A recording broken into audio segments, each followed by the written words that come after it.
Thank you very much, Tony. I was thinking that, well, what a great introduction. I couldn't have written it better myself, and then I realized I had written it myself, but thank you anyhow.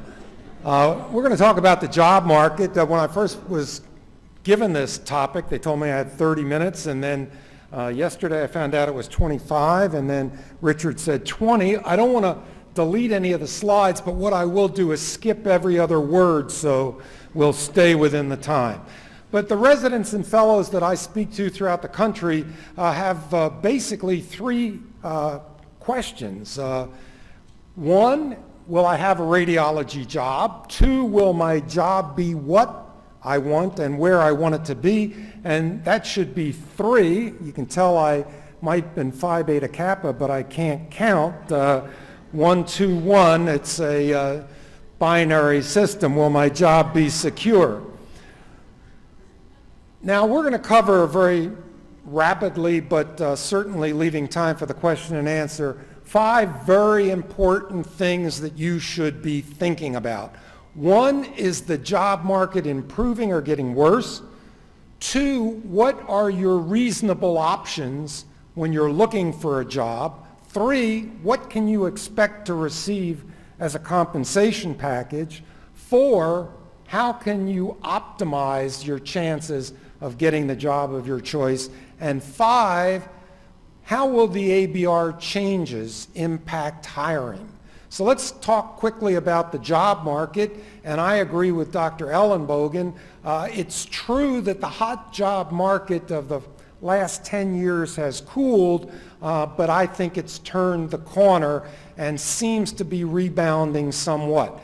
Now, what does that mean? So let's go back to the really hot job market. This is data from the Economics of Diagnostic Imaging, a meeting that I think Dr. Ellenbogen's spoken at, Dr. Lexa and I have spoken at many times. But the hiring through the audience response system, the audience was polled and they said, what are you doing about hiring?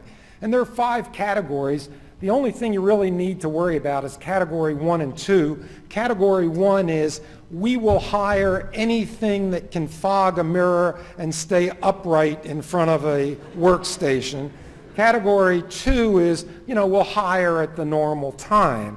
And you can see that about almost half the audience, and these are pretty progressive groups such as Dr. Ellenbogen's, groups such as the Strategic Radiology Aggregation, make up a large part of the audience, and about half of them were desperate, and about 75 to 80% were hiring.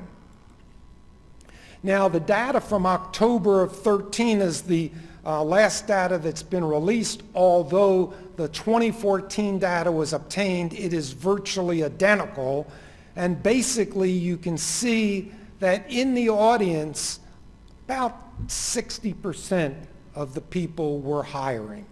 So progressive groups, major groups are hiring, and the groups such as Dr. Ellenbogen's and others, Dr. Sharp's, are not the exception. And I think the job market is rebounding. We haven't quite gotten the bounce back that we want, but I think for those of you that are looking ahead to jobs, you are going to be pleased. Data from the ACR Commission on Human Resources suggests there's about a job available for everyone who is seeking a job. Problem is, right now, the job may not be the type of job you're looking for or in the geography you want. I think that that also will ease substantially in the coming couple of years. Now, let's look at the most common job options, and we won't look at them from the sort of the advocacy view of Dr. Mehta and Dr. Ellenbogen. I'll give you my perception of the good and the bad. There are 4 major categories of jobs that are out there for residents, and they are academic private practice as an independent contractor. And this, by the way, is why some of the data from the Human Resource Commission is, in my view, a bit muddled. Dr. Bluth was absolutely outstanding in trying to in 2015 for the 2014 data erased some of these ambiguities, but in private practice we're talking about as an independent contractor, national entrepreneurial radiology company jobs, such as those that Dr. Ellenbogen portrayed as the assembly line. There are good and there are bad examples, and direct hospital employment, which is very similar to employment in a multi-specialty clinic or physician practice plan. Academic benefits, as Dr. Mehta outlined very well, really the tripod of academia: clinical work, research, and teaching. Interestingly, when I speak to residents throughout the country, their major concern is stability. It's a very interesting change in the dynamic from what it was 5 years ago, and the most stable jobs are in academics. That's not to say you can't get fired, because it does occur, but you're far less likely to be ousted than you are in the other three categories. Opportunities to work with the newest technologies, very important, but as Dr. Ellenbogen and others in progressive practices will tell you, they have access to work with the newest and greatest at a very early stage in development as well. Respect and recognition, if you're looking for attaboys, you're not going to get them anywhere else but in academia. The issues are lower salaries, although the gap appears to be closing somewhat. I think, again, that the data that shows that it's 83% is a little suspect. I think there's a tremendous variability in private practice salaries, and more importantly, a variability in the quality of the data that's out there for private practice salaries. Clinical responsibilities, this is an important one. If you are looking for a job in academia, you better make sure that you're going to be able to participate in that tripod, and you're not going to be shoved into sort of a clinical read them and get them done mode. Because if you're there, you might as well be in private practice. And obviously, academia is not democratic, and no equity opportunities are available, although quite frankly, I give a course at the AUR with Dr. Leonard Berlin, and I see no reason in the world why academics can't, in an imaginative way, carve out equity opportunity. But I say it, nobody does it. It's like being married. Now let's talk about private practice benefits, better income opportunities, and as Dr. Ellenbogen pointed out, equality and equity.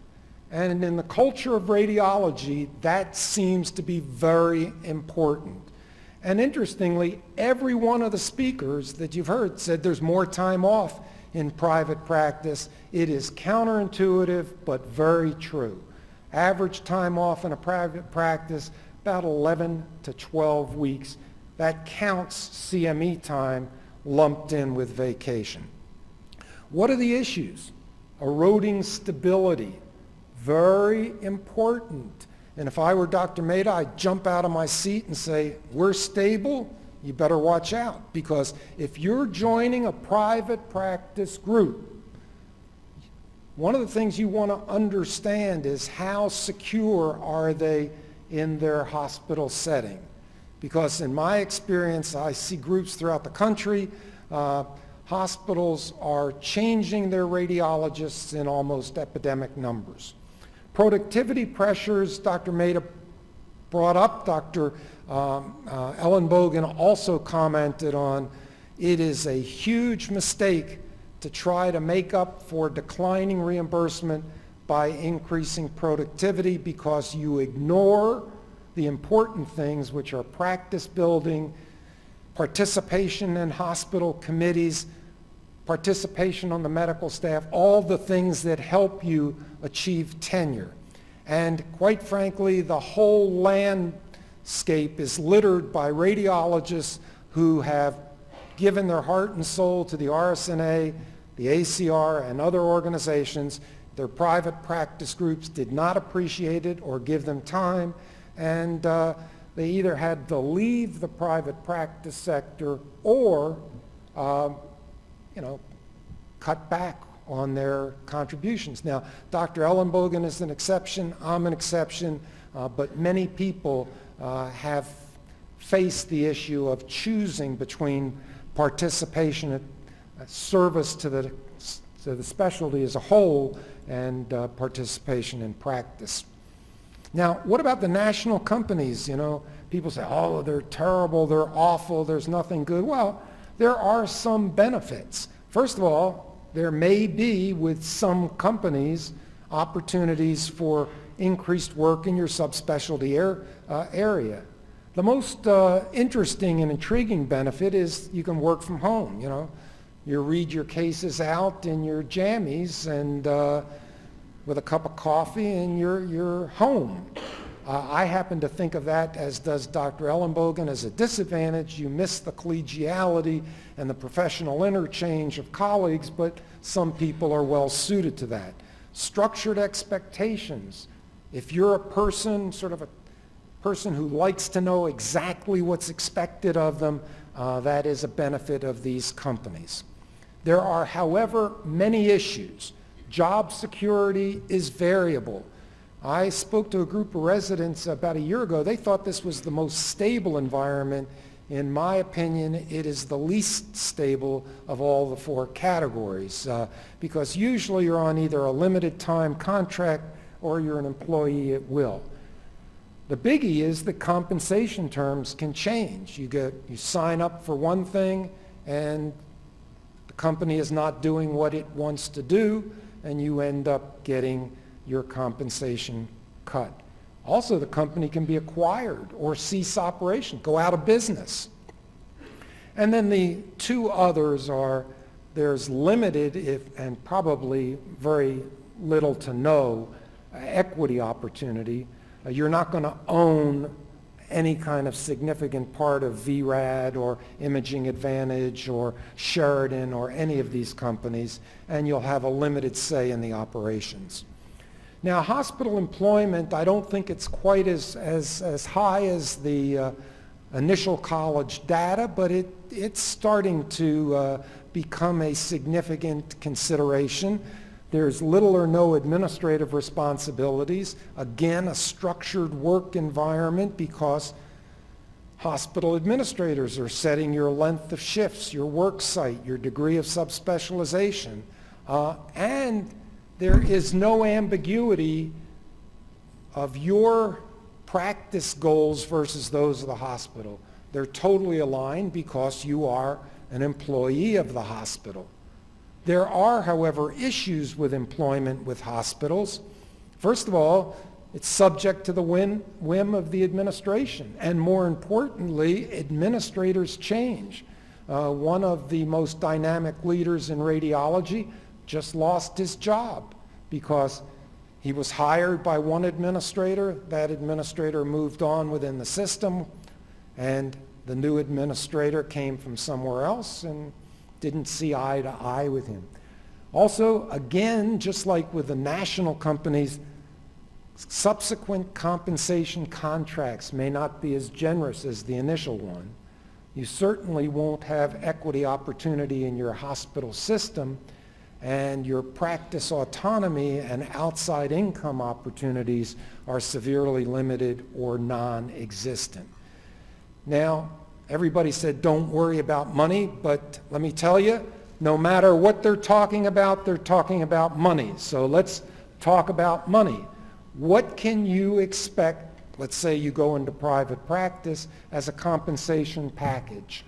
And basically, the audience was asked again at the economics meetings, and this is the bell-shaped curve of responses. The most common starting salary in private practice is $250 to $350K plus benefits.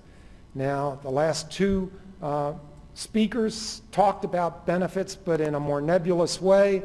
Let me tell you, let me be absolutely clear. Benefits for partner track physicians in a private practice, about $45 to $50,000 a year. That does not include malpractice, which in my opinion is not a benefit but a cost of doing business. For partners in a private practice, it's about $100,000. And therefore, I have a little question when Dr. Mehta said that the academic benefits were higher. I don't think so. But by and large, those are the data that have been collected over the years from progressive private practices. Problem is, this is starting to shift a little bit to the left, these initial benefit packages or salary and compensation for new hires.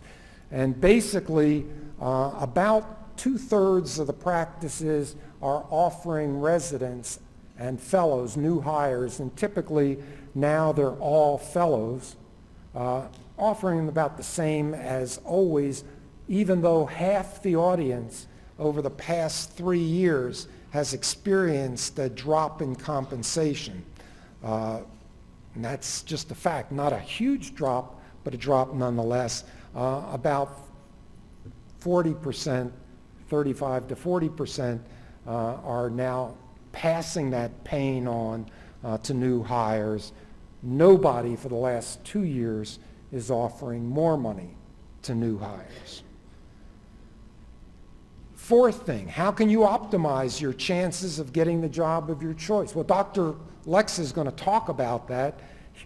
Here's a quick list, but I just want to emphasize one important point, and that's networking. Most of the great jobs are never even advertised. They're word of mouth. They are done through network opportunities. And the bottom line is be active in your state chapter. Be active in the resident and fellow section of the ACR. Keep in touch with residents and fellows that have left your training program.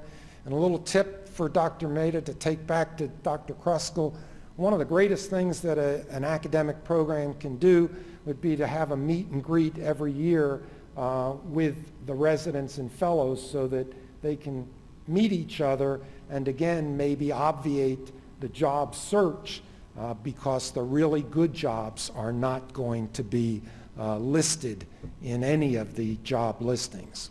Now the last thing I want to mention, because it seems to be the elephant in the room that nobody talks about, is the potential impact of the ABR certification exam. And I certainly don't speak for the ACR, Dr. Ellenbogen can, but by and large there is a difference. The ABR is the board, the ACR is the college, RSNA is what it is, and it's the board that set this time change. What do we know? Well, I can tell you we don't know very much because it's just happened, but we do know that it appears that fellowship now is going to be the norm. It's going to be very difficult, at least for the next foreseeable few years, to get a job if you don't have a fellowship. But the real problem is this potential extra 3 months. And we don't know what the impact will be.